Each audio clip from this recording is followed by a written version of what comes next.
Dios les bendiga, hermanos.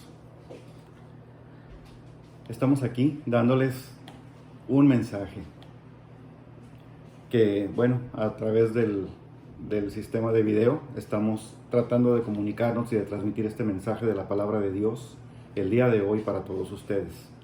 Me encuentro ahorita aquí en mi hogar con mi familia y pues siempre pendientes de todas las situaciones que están ocurriendo y también de ustedes, hermanos, porque pues lo primero es estar siempre pendientes unos de otros. Como iglesia, como Jesús lo ordenó, tenemos que estar vigilando unos por otros. Vamos a hablar un poco sobre el arrepentimiento cristiano, algunas acciones y actitudes que debemos tomar nosotros como creyentes, dadas las circunstancias que estamos viviendo históricamente. El día de hoy, por ejemplo, se habla de una pandemia, de una situación que pues está afectando a todo el mundo. Muchas naciones han tomado medidas extremas para poder hacer frente a este problema, a este fenómeno. Algunas personas mencionan que esto ya es parte del fin del mundo, que es un acontecimiento que está desatando el juicio de Dios. Otros, por el contrario, dicen que esto es algo pasajero, algo que simplemente tiene que ocurrir, que va a tener un final muy pronto y que simplemente es una experiencia que va a demostrar la verdadera fortaleza que como humanos tenemos ante este tipo de situaciones en las que realmente no podemos mostrar que hay un control efectivo. Sin embargo, algo que debemos tener presente nosotros como creyentes es que Dios siempre está al pendiente de sus hijos. Dios siempre está escuchando, siempre está al tanto de todo lo que hacemos. Cada paso que damos, cada respiro que damos, cada situación, cada decisión que tomamos, Él siempre está pendiente de todo ello. Y a la vez, Él está también atento a las necesidades que nosotros tenemos, incluso antes de que las pudiéramos formular en nuestra mente. Por ejemplo, el día de hoy les podría decir que en el condado en el que nos encontramos, en Béjar, aquí en San Antonio, Texas, hay 39 casos confirmados de esta pandemia de coronavirus. No hay muertes reportadas hasta el momento. Y sin embargo, a nivel mundial, se habla de 311.988 casos confirmados de este virus, de los cuales 13.407 han resultado en muerte. Y se habla de 93.790 personas que se han recuperado después de haberlo contraído. O sea que podremos estar mirando todos los días la información que nos mandan y ver números aquí y allá y pues hacer comparaciones con lo que dice la palabra de Dios. Y sin embargo vamos a encontrar que estos números ni siquiera llegan a parecerse a lo que el libro de Apocalipsis menciona en este sentido. Así que no podríamos decir que esta situación de pandemia es parte de lo que ya se está estableciendo como principio de dolores en Apocalipsis. Pero sea el caso o no sea el caso, lo que importa es nosotros qué actitud debemos tomar como cristianos. Así que vamos a hablar de este tema basados en el versículo 14 del capítulo 7 del segundo libro de Crónicas. Segunda de Crónicas 7:14, si gustan anotar. El versículo dice: si se humillare mi pueblo, sobre el cual mi nombre es invocado, y oraren, y se convirtieren de sus malos caminos, entonces yo oiré desde los cielos, y perdonaré sus pecados, y sanaré su tierra. El contexto de este versículo se refiere al pueblo de Israel en la época en la que Salomón acababa de terminar y dedicar el templo que construyó para el Señor.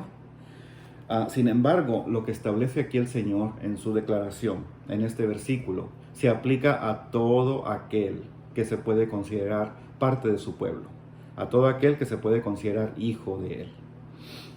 Así que aquí estamos hablando de dos cosas. Una es el juicio de Dios. El juicio de Dios siempre va a traer problemas tales como sequías, aridez, pestilencia y aflicciones. Pero también incluye una promesa. La promesa de Dios para Israel originalmente, que por su gracia se aplica a nosotros y que va a incluir tres componentes que vamos a ver más adelante. Hay 4 requisitos para poder tener acceso nosotros a que se ejecute la promesa de Dios. El primero es humillarse, como dice el versículo en la Biblia que acabamos de leer. Aquí se refiere a reconocer nuestros fracasos como humanos, que nosotros no tenemos realmente la fuerza necesaria para hacer frente a la adversidad por nosotros mismos, sino que debemos siempre confiar en Dios. Por lo tanto, hay que humillarnos, arrepintiéndonos de nuestro pecado y renovando nuestro compromiso a hacer la voluntad de Dios en todo momento. Y para esto uso como referencias el Salmo 51, versículo 17, que dice: los sacrificios de Dios son el espíritu quebrantado. Al corazón contrito y humillado no despreciarás tú, oh Dios. Y también Mateo 5:3 en el Nuevo Testamento. En Mateo capítulo 5, versículo 3, dice: bienaventurados los pobres en espíritu, porque de ellos es el reino de los cielos. Aquí pobres en espíritu se refiere precisamente a estar contritos, tristes en nuestro corazón, tristes de nuestra propia acción, de no arrepentirnos y de seguir en pecado. Así que el primer paso es humillarnos. El siguiente es orar. En la oración estamos hablando de clamar a Él por su misericordia. Estamos dependiendo completamente de Él y confiamos en Él por su intervención. Sabemos que cuando Él intervenga, cualquier problema que ocurra y que nos esté afligiendo va a terminar. El tercer componente es buscar el rostro de Dios. Esto se refiere a volverse a Dios con todo nuestro corazón, anhelar su presencia, pedir que Él esté con nosotros, no solamente por escapar de una situación adversa que estamos viviendo en ese momento. Así que por favor, tomen en cuenta lo que dice Isaías capítulo 55, versículos 6 al 7. Dice: buscad a Jehová mientras puede ser hallado, llamadle en tanto que está cercano. Deje el impío su camino y el hombre inicuo sus pensamientos, y vuélvase a Jehová, el cual tendrá de él misericordia, y el Dios nuestro, el cual será amplio en perdonar. Y el último requisito, yo creo que es uno de los más importantes, es convertirse de sus malos caminos, dice el versículo de Crónicas. Aquí hablamos de arrepentimiento genuino, del arrepentimiento verdadero que uno como cristiano debe ejercer. Estamos hablando de apartarnos de todos los pecados, pero también de toda forma de idolatría, también de toda conformidad que pudiéramos tener con el mundo. Cualquier cosa de nosotros que esté siendo semejante a lo que hace el mundo, a todos los que no son creyentes, no son cristianos, eso debemos dejarlo a un lado. Debemos alejarnos de ello. Esto lo tomamos como referencia en Zacarías, versículos 1 y 4, de 1 al 4.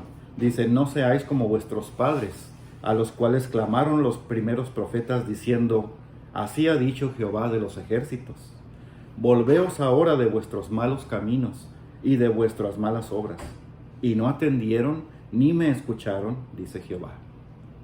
¿Sí?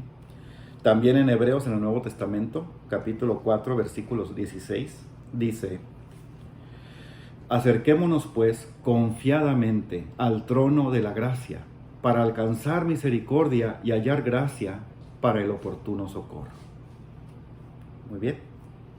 Ahora sí vamos a hablar de la respuesta del Señor, las promesas que mencionábamos que incluye el versículo que acabamos de leer al principio.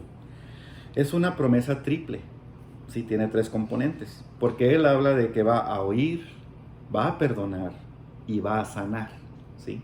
Así que los tres componentes son: el primero, que Dios va a calmar su ira contra los hijos de su pueblo que han pecado, va a escuchar su clamor y va a estar atento a su oración. Eso es muy importante, hermanos. Va a estar atento a nuestra oración quiere decir que debemos tener la seguridad de que el Señor escucha nuestras necesidades. Todas nuestras plegarias, nuestras oraciones, Él las va a escuchar. El segundo es que Dios va a perdonar a su pueblo. Va a limpiar los pecados del pueblo y va a restaurar entre ellos su favor, su presencia, sobre todo su paz y su verdad. También su justicia y su poder se van a manifestar entre los hijos de su pueblo, ¿sí? Vamos ahora a 2 de Corintios, capítulo 6, versículos 14 al 18. Está un poco largo, pero es bueno leerlo. 2 de Corintios, capítulo 6, versículos 14 al 18. No os unáis en yugo desigual con los incrédulos. Porque ¿qué compañerismo tiene la justicia con la injusticia? ¿Y qué comunión la luz con las tinieblas? ¿Y qué concordia Cristo con Belial? ¿O qué parte el creyente con el incrédulo? ¿Y qué acuerdo hay entre el templo de Dios y los ídolos? Porque vosotros sois el templo del Dios viviente. Como Dios dijo, habitaré y andaré entre ellos, y seré su Dios, y ellos serán mi pueblo. Por lo cual, salid de en medio de ellos, y apartaos, dice el Señor, y no toquéis lo inmundo, y yo os recibiré, y seré para vosotros por Padre, y vosotros me seréis hijos e hijas, dice el Señor Dios Todopoderoso. Muy bien. El tercer componente de su promesa es que Él va a sanar a su pueblo y su tierra al derramar otra vez su favor y bendición físicos y el Espíritu Santo. Y para esto vamos al Salmo 51, versículos 12 al 13. Dice, vuélveme el gozo de tu salvación y espíritu noble me sustente.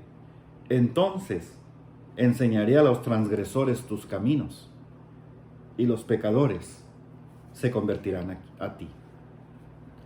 Hermanos, espero que esta reflexión sea buena para ustedes, sea oportuna para ustedes. Recordemos que es tiempo de orar, es tiempo de tomar como base para nuestra oración siempre la palabra de Dios. Es siempre importante que sin cesar estemos orando, estemos pidiéndole a Él misericordia, estemos pidiendo que venga su reino, que su justicia se manifieste en todo momento, que nos proteja de toda aflicción. Tenemos que poner nuestra mirada siempre en Dios. Y de esta manera, hermanos, vamos a estar haciendo su voluntad perfecta y agradable. Hermanos, que Dios los bendiga a partir de ahora, en todo momento, a todos ustedes, a sus familias, a sus compañeros de trabajo, a todas las personas que hoy necesitan salud, que necesitan libertad y que necesitan orientación porque están buscando la verdad en otras partes donde no está. Y en vez de venir a la Biblia, en vez de venir a Dios y a su palabra, para que de esta manera pueda su corazón y su espíritu ser libre, porque solamente el Hijo puede liberar. En el nombre de Jesús les doy las gracias y nos vemos próximamente. Dios los bendiga.